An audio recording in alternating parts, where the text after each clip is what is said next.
Halo Sobat Nime, kembali lagi di channel Cogan RT1. Channelnya orang ganteng yang ada di RT1. Dalam video kali ini akan melanjutkan alur cerita dari Magic Emperor dan mungkin akan ada sedikit terjemahannya yang sedikit aneh.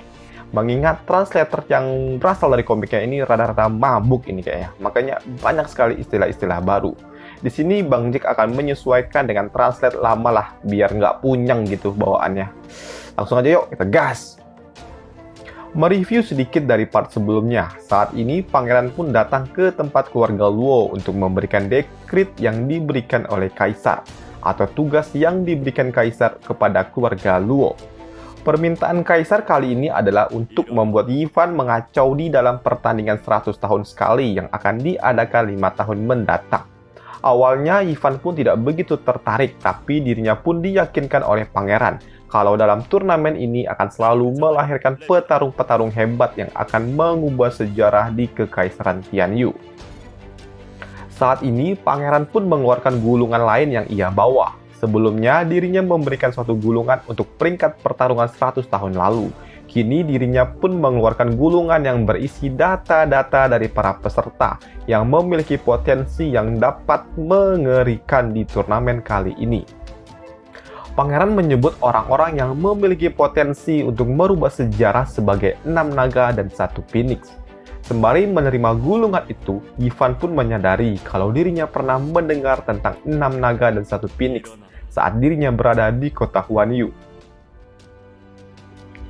6 naga dan 1 phoenix merupakan anak-anak dari 7 keluarga bangsawan agung yang paling bertalenta, yang memiliki potensi yang tidak dapat dianggap remeh, karena mereka ini diprediksi memiliki potensi yang dapat melewati kepala keluarga mereka saat ini.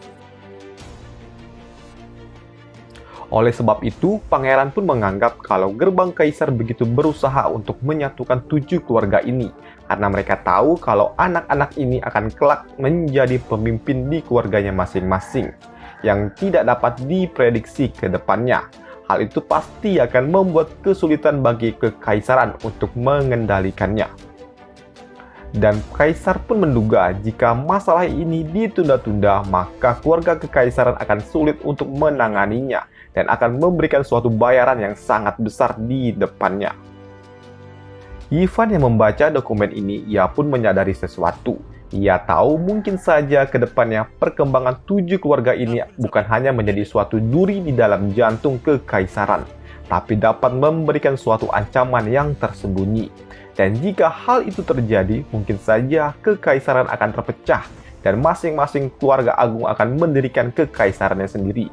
Dan tentu saja hal itu akan mengancam keluarga kaisar, yang membuat kaisar tidak lagi menjadi suatu pemimpin dari 7 keluarga bangsawan agung. Dan jika nantinya terpecah, maka akan sulit untuk menyatukannya kembali. Di sini pangeran pun menjelaskan satu persatu dari 6 orang naga dan 1 phoenix itu.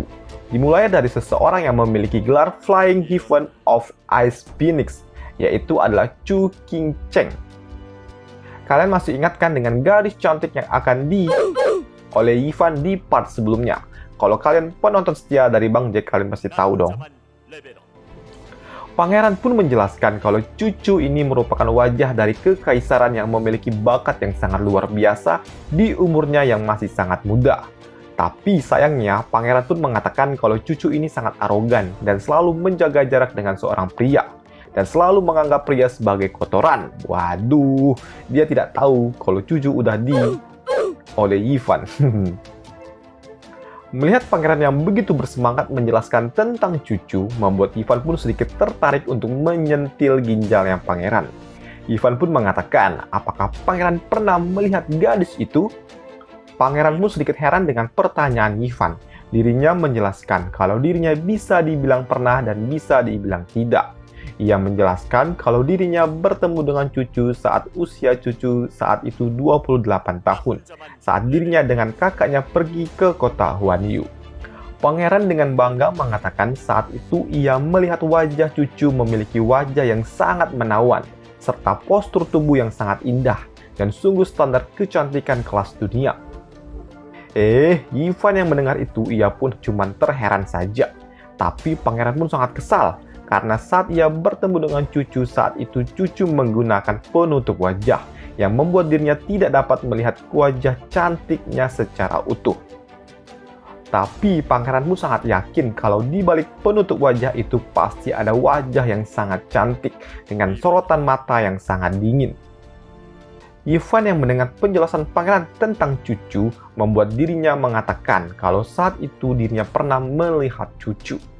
Pangeran yang mendengar itu sangat antusias. Ia bertanya apakah Ivan pernah melihat wajah cucu secara utuh.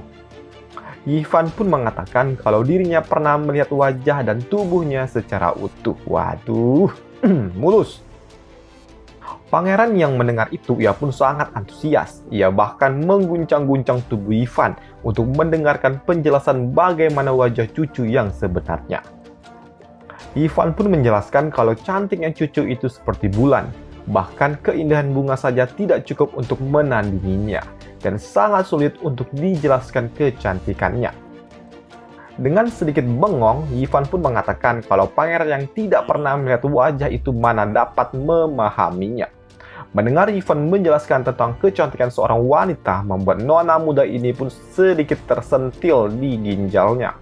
Nona muda ini yang sangat cemburu, ia pun bertanya apakah benar wanita itu secantik itu.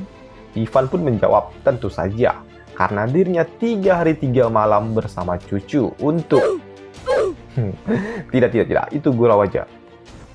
Pangeran yang mendengar itu dirinya pun sangat frustasi. Pangeran mengatakan bukankah cucu sangat membenci seorang pria dan bagaimana bisa Ivan mendekatinya. Ivan dengan songong dirinya mengatakan mungkin saja tipe pria yang disukai cucu adalah dirinya. Waduh.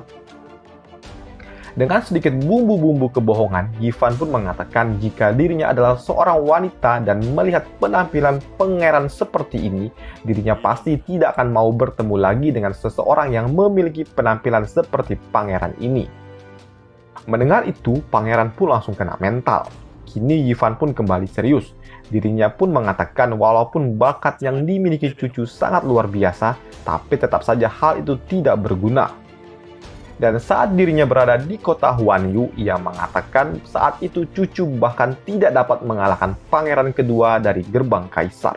Dan jika memang standar kekuatan 6 naga dan 1 phoenix berada di tingkatan seperti ini, dengan sangat percaya diri, Ivan pun mengatakan kalau aku dapat menanganinya sekarang juga. Mendengar perkataan Ivan, Tuan Fang pun sedikit tertawa kecil. Dirinya mengatakan kalau Ivan berpikir seperti itu, ia takut Ivan akan tergelincir. Ivan yang bingung, dirinya pun bertanya, "Hei, kenapa Anda dapat berkata seperti itu?" Kini Tuan Fang pun menjelaskan kalau dirinya pernah berada di kota Huanyu dan melihat kejadian yang ada di kota itu dari sisa-sisa pertarungan Ivan, ia pun percaya dengan kemampuan Ivan. Tapi dirinya juga pernah bertemu dengan cucu.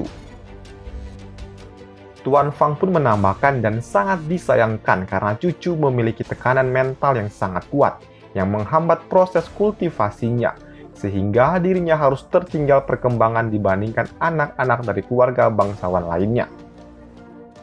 Dan itulah sebabnya level cucu berada di bawah Ivan saat itu. Dan seperti yang dikatakan oleh Ivan, cucu bahkan tidak dapat mengalahkan pangeran kedua dari gerbang kaisar. Tuan Fang juga mengatakan kalau dirinya pernah bertemu dengan cucu saat usia cucu 20 tahun. Ia melihat saat itu cucu berselisih dengan pangeran kedua dari gerbang kaisar. Dan tebak, dengan sekali tepuk, pangeran pun langsung sakaratul maut. Ivan yang mendengar itu, ginjalnya pun sedikit tersentil. Kini Tuan Fang pun melanjutkan ceritanya. Ia sangat yakin kalau kualifikasi yang dimiliki cucu dan bakatnya itu dapat melampaui dirinya yang merupakan penjaga naga. Dan tentunya 6 anak lainnya pun sama. Dan selain itu, saat ini kota Huanyu sudah memiliki dukungan dari si nenek seksi yang membuat cucu dapat kembali fokus untuk berlatih. Dan dalam waktu 5 tahun ke depan, hal apa yang akan dicapai, sudah pasti dirinya akan menjadi lebih kuat lagi. Dan di dalam pertandingan 100 tahun kali ini, dirinya pun sangat menantikan hal itu terjadi. Dan Tuan Fang pun tertawa lepas. Mendengar itu, Ivan pun berpikir jika 7 anak-anak ini dapat melampaui para kepala keluarga mereka, tentu akan ada 7 eksistensi yang seperti monster yang harus dirinya hadapi di masa depan. Kini pangeran melanjutkan menjelaskan peserta lainnya. Kali ini adalah Shi Tianwu yang berasal dari Mansion Jianhu. Pangeran menjelaskan kalau orang ini sangat terkenal dengan kecepatannya yang seperti hantu dan teknik berpedangnya yang sangat luar biasa. Dan bakatnya pun sangat jauh meninggalkan adiknya. Ya, adiknya adalah Shi Tian. Kembali lagi nih, jika kalian nonton di part-part sebelumnya, kalian pasti tahu ya kan siapa itu. Saudara tak sedarah Yifan yang pertama. Pangeran pun menjelaskan kalau Xiu Tianwu ini memiliki jurus pedang yang sangat misterius yang tidak dapat dikuasai oleh para tetua dari keluarganya. Bahkan dirinya sudah menjadi monster di usianya yang baru saja menginjak 9 tahun. Dan orang selanjutnya adalah orang yang tidak dapat dikendalikan dan dibandingkan dengan siapapun, yaitu putra tertua dari pangeran pertama dari gerbang kaisar, yaitu Huang Puqintian. Pangeran menjelaskan kalau singkatnya orang itu adalah seorang monster yang diberkahi oleh surga. Karena jika 6 anak-anak berbakat ini digabungkan, mereka semua pun tetap tidak dapat menyentuh pangeran pertama dari gerbang kaisar. Mendengar itu, Yifan pun malah nyengir. Dirinya menyadari kalau ternyata ada seseorang yang sangat mengerikan di kekaisaran ini. Setelah itu, pangeran pun menjelaskan kalau memenangkan pertandingan ini akan sangat sulit, bahkan jika cuma mengacau gerbang kaisar yang diminta oleh kaisar. Hal itu tuh tentu saja bukanlah tindakan yang mudah untuk dilakukan. Pangeran pun menambahkan jika memang harus dibandingkan dengan para monster, dan untuk mengejutkan mereka yang tidak tahu akan menganggap Yifan bukanlah seorang yang perlu diperhitungkan. Mendengar itu, Yifan pun hanya tertunduk lemah, tapi dirinya pun mengatakan untuk tidak perlu khawatir, karena dalam 5 tahun ke depan di dalam pertarungan itu, para bangsawan akan melihat wajah baru, yaitu dirinya yang berasal dari keluarga Luo. Namun Yifan pun mengatakan kalau dirinya perlu fokus untuk melakukan sesuatu, dan meminta agar keluarga kaisar menjaga keluarga Luo dengan aman. Mendengar itu, pangeran pun paham dirinya mengatakan kalau Yifan hanya harus fokus berlatih saja, dan untuk keamanan keluarga Luo, dirinya lah yang akan menjamin keamanannya. Dan jika keluarga Luo dapat menonjol di dalam turnamen itu, maka kaisar akan memiliki suatu alasan yang dapat membuat nama keluarga Luo untuk naik ke permukaan. Dan saat itu tiba, jika gerbang kaisar ingin bertindak, maka harus melewati keluarga kaisar terlebih dahulu. Mendengar itu, Yifan pun tersenyum jahat. Dirinya menyadari di dalam turnamen ini adalah suatu langkah yang sangat bagus dan merupakan kesempatan besar bagi keluarga Luo untuk naik ke permukaan dalam sekali dayung. Ibarat pepatah, jalan-jalan ke kota Bangka. Wis, jangan lupa beli kedondong. Woi, dengan satu langkah langsung naik dong. Wis, mantap. Setelah memberikan semua pesan dari kaisar, pangeran pun pergi kembali menuju ibu kota kekaisaran.